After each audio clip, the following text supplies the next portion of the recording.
Social media won't tell you this, but contouring, baking, overlined lips, all these makeup practices originated from drag makeup.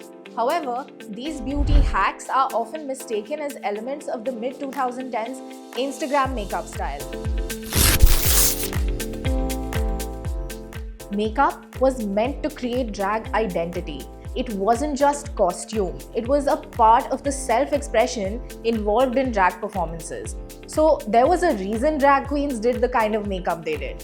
It was meant to be performance makeup that would work under stage lights, be visible from far away, and stay on throughout the night. It was also meant to feminize masculine-looking features and exude an aura of exaggerated glamour. Nearly everyone overlines their lips today, and mainstream beauty channels will tell you Kylie Jenner started the trend in 2014. But drag queens had been overlining their lips to create a pouty look for decades before that, to emphasize that hyper-feminine image they were trying to portray.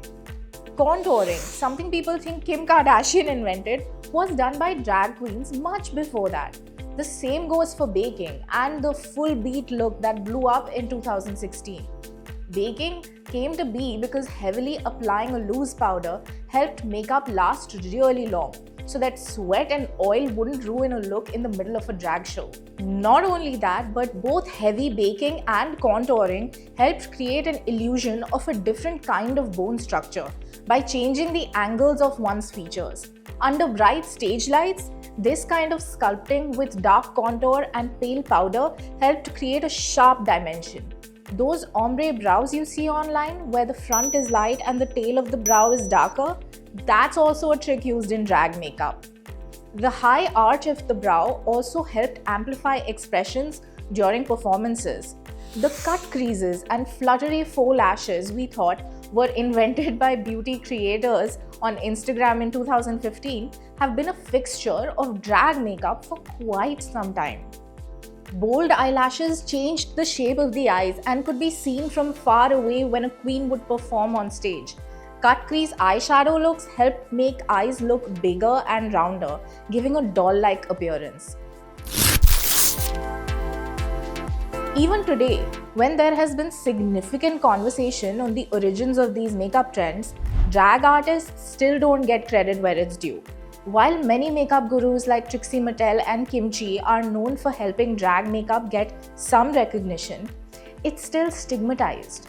We have makeup collections inspired by drag, and we have RuPaul's Drag Race. But what about the social biases that lead to the marginalization of those who do drag makeup? Even today, men who do drag makeup are mocked, sidelined, and shamed.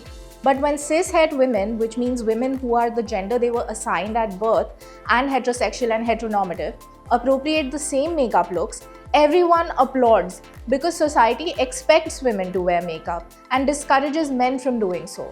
That's probably why even today society isn't willing to acknowledge many pioneers who transformed the beauty industry. So we need to ask ourselves, why is society always ready to borrow from drag culture but afraid of recognizing LGBTQIA+ people's influences on heteronormative art and culture?